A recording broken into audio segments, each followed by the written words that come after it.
Who needs a video on how to socialize? Shouldn't it be obvious? Just call someone up, message your friend, go to a social event, or arrange your own. But for most introverts, including myself, it isn't that simple. Introverts tend to prefer solitude over social occasions. In fact, it's where they get their energy from. Extroverts, on the other hand, find their energy in groups.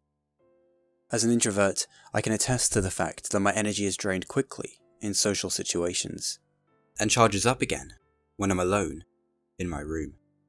The problem I have is that my battery is overcharged. I've spent too much time alone in my room. I need more community feeling, a phrase the psychotherapist Alfred Adler coined.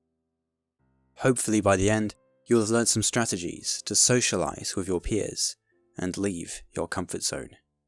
So if you feel that your aloneness is turning into loneliness, keep watching.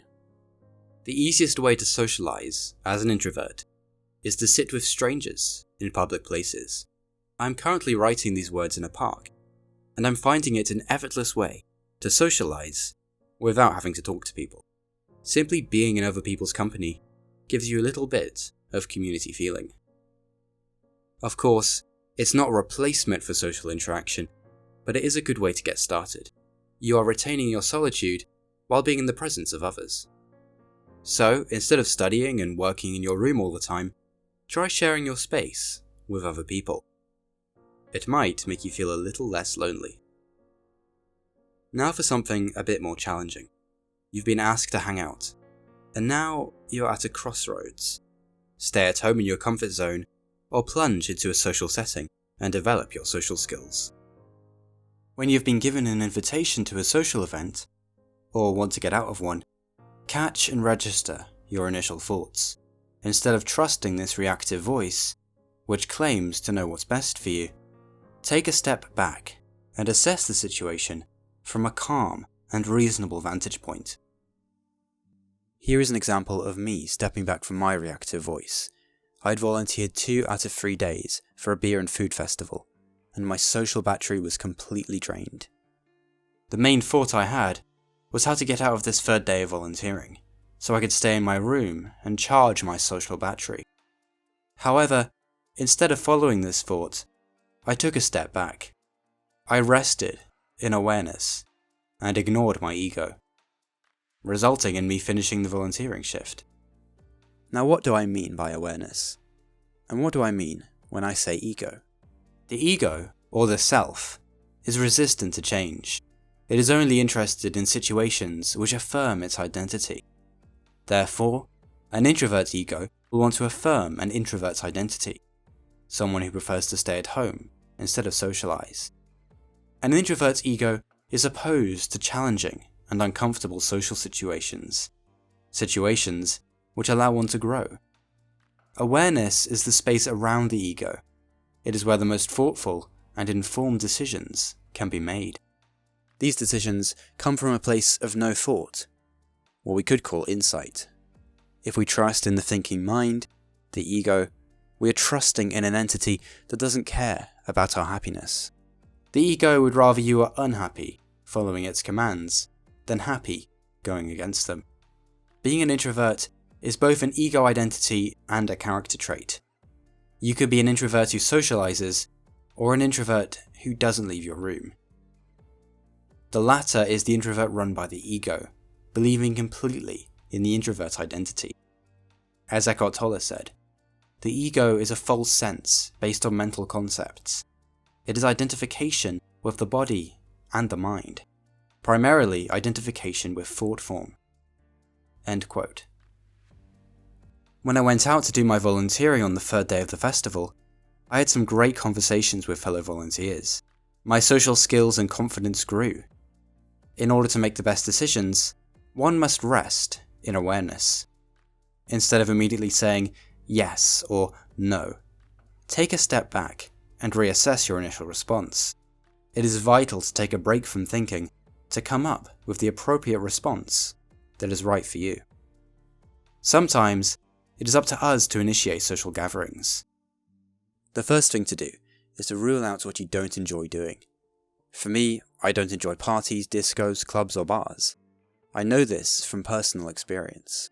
I prefer smaller groups, the best case scenario being a one-on-one. I enjoy walking, hanging out in cafes, going to the cinema, and other low-key social events. It is very important to know what you enjoy doing. It means that when you're socializing, your social battery doesn't drain too quickly. You'll spend more time socializing, and therefore have more fun with the people you like. This might seem obvious, but it's important to enjoy hanging out with others. Going to a party might take care of your social need, but if you're miserable, what's the point in going in the first place? This requires strength in one's convictions, not giving in to peer pressure.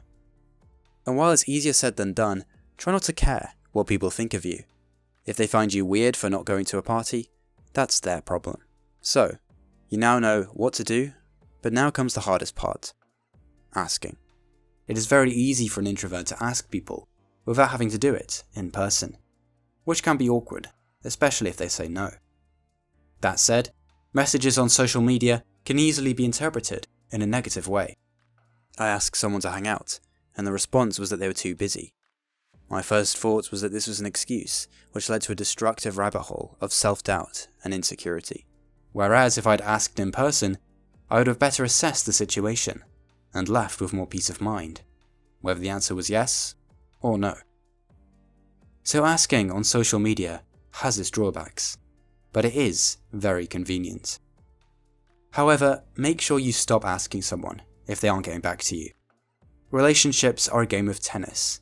When you message someone, you are batting a ball over the net. If they don't bat it back, you can try batting another ball. If they still won't make any effort, drop the racket and leave the court. You need to have integrity. Know when you've had enough in a relationship. If you still find it hard to ask someone, try this exercise. Ask yourself, what's the worst that could happen? They will say no. That is it. You will survive, so trust you are someone people want to hang out with. And just ask. As the old saying goes, if you don't ask, you don't get. How often should you socialize? This is dependent on how much community feeling is lacking in your life. Getting a part-time job or volunteering could take care of this problem, giving you plenty of time to get to know people and work on your social skills. The key is to challenge your initial desires. Turn off your automatic pilot. Make a decision. I will socialize with someone this week. Do you feel you're being challenged socially? If the answer is no, then it's time to start asking people. If the answer is yes, then there's no problem with spending some time alone. Simply check in with yourself. Rest in present moment awareness, and the answer will come naturally. I hope this guide has been helpful to you. Let me know in the comments any strategies you've used to help you socialize more. And leave a like if you found it helpful. Thanks for watching.